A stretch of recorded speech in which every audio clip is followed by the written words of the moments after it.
Hello. Hey. Happy Friday. Happy Friday. Coffee Chats, Morgan and Noah, we're back.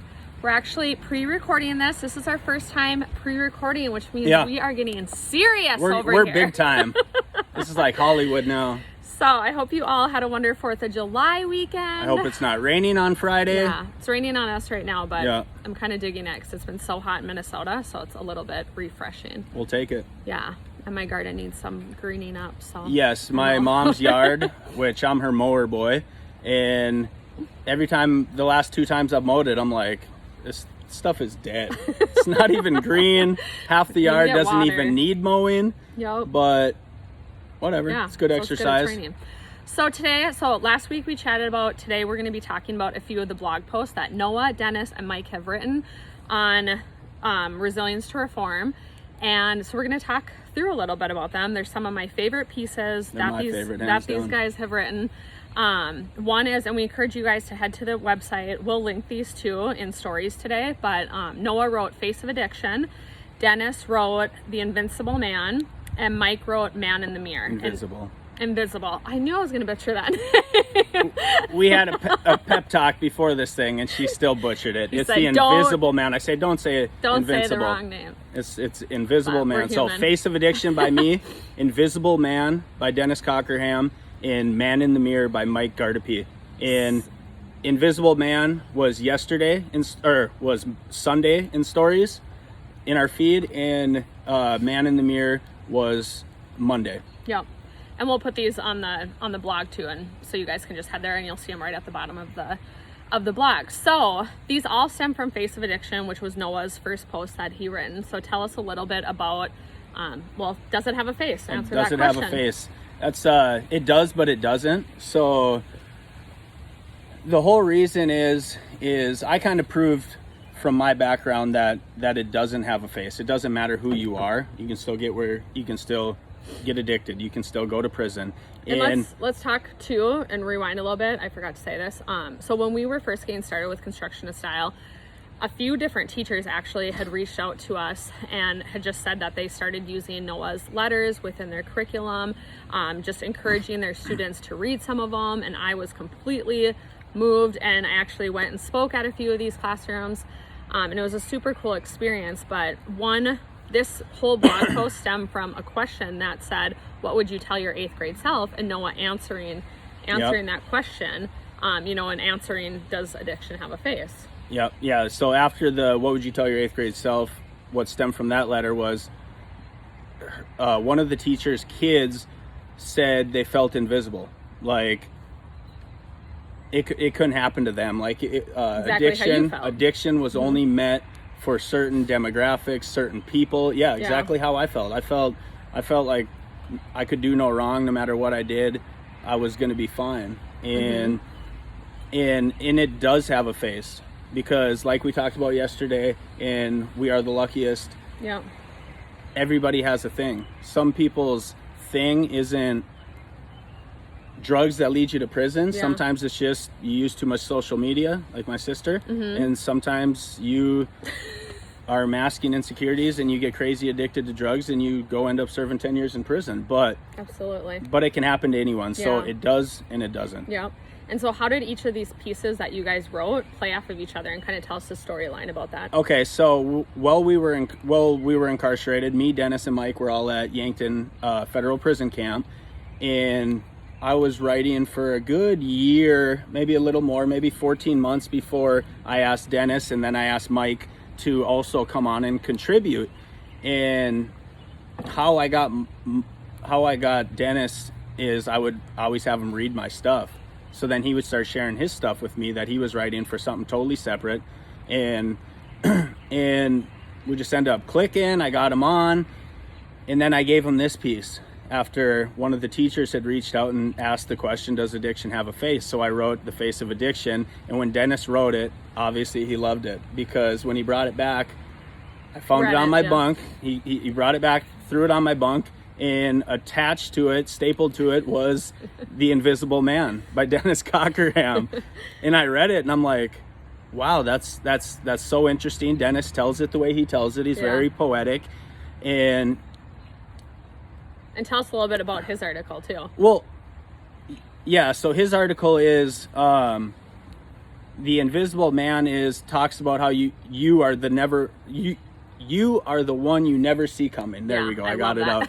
You are the one you never see coming. You always look to blame everybody else, whether it's family members for not helping you, whether it's the drugs itself, whether it's the drug dealers for influencing you, or people in your circle for being enablers, or your wife or girlfriend or family member driving you to drink or driving you to use. You're always looking for someone else to blame, but you, when really you're the one who's always tricking you to feel that way. And I said to Noah too, after I had read that as well, I was like, every single one of us knows this person in our lives, like someone who is always the victim of a situation, or it might be you, and like Dennis puts in his post, you don't even realize you're that person because you're always looking at others to blame other than yourself.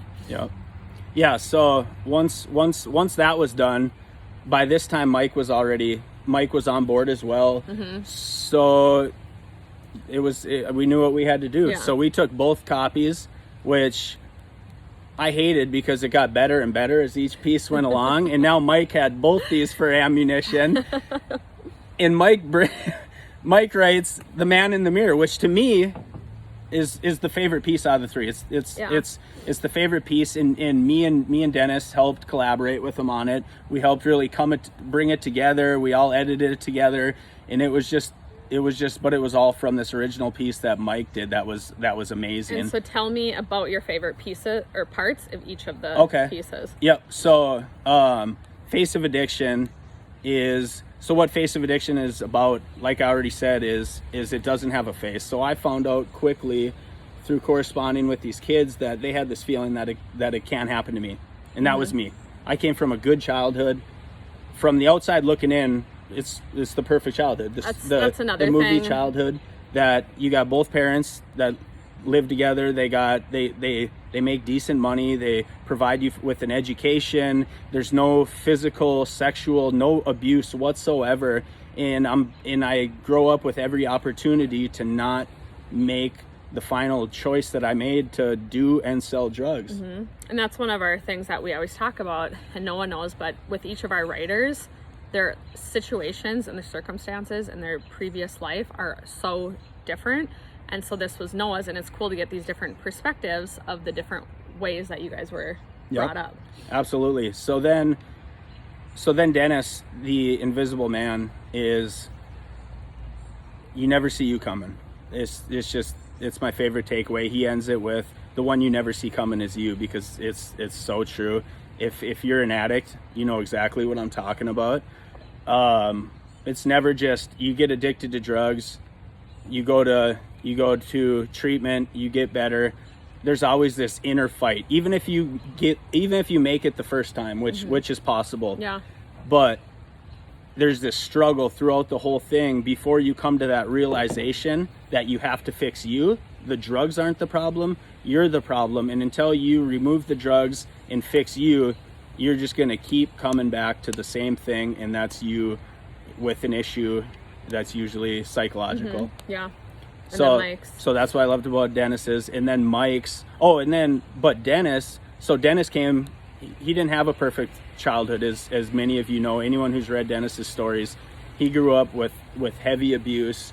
He was abandoned by his he was abandoned by his parents at 10, maybe even a little bit before that. And then it was before that. And he went to live with his grandparents where there was physical abuse. And at 10 years old, he was presented with the opportunity to run, which just became a pattern for him. And 7 prison sentences later and 37 years later, now he's finally finding out that he was the problem. The Invisible Man, the one you never see coming. So that was that one. And then Mike is the third aspect. Mike had abuse, but Mike didn't focus on abuse in this one. He focused on the relationship to the drug. I just got goosebumps right there. Because there's this interesting. Even for me, I was like, I never would have think of it that way, because he says, like, he puts you in the shoes. So he's like, no matter, and you can just relate. Like, I've never been a drug addict, and I could totally relate to what he was describing and explaining, because I do have a love for a lot of different things, and it becomes this obsession. Yep. Yeah, he asks you to think about something that you love, that you just can't live without.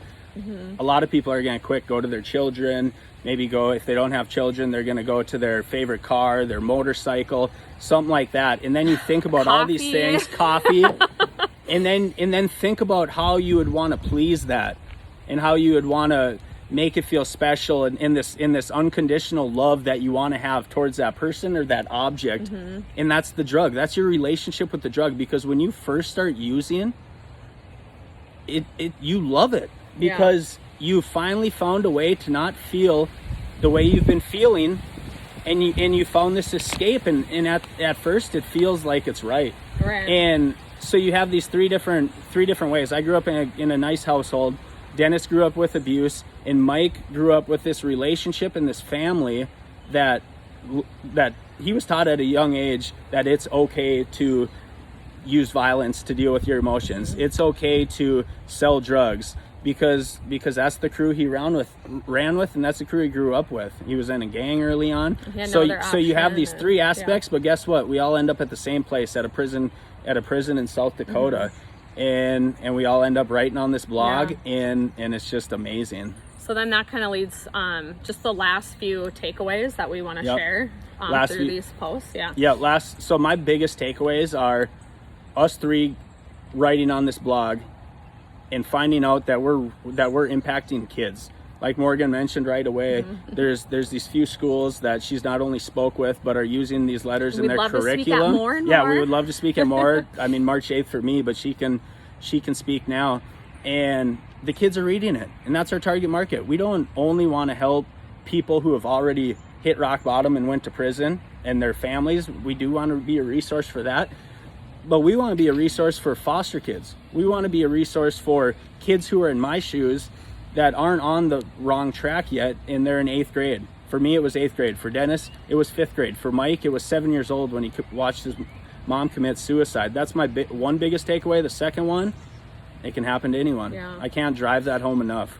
The whole reason this thing started was because I thought it couldn't happen to me, just like some of these kids in these classrooms.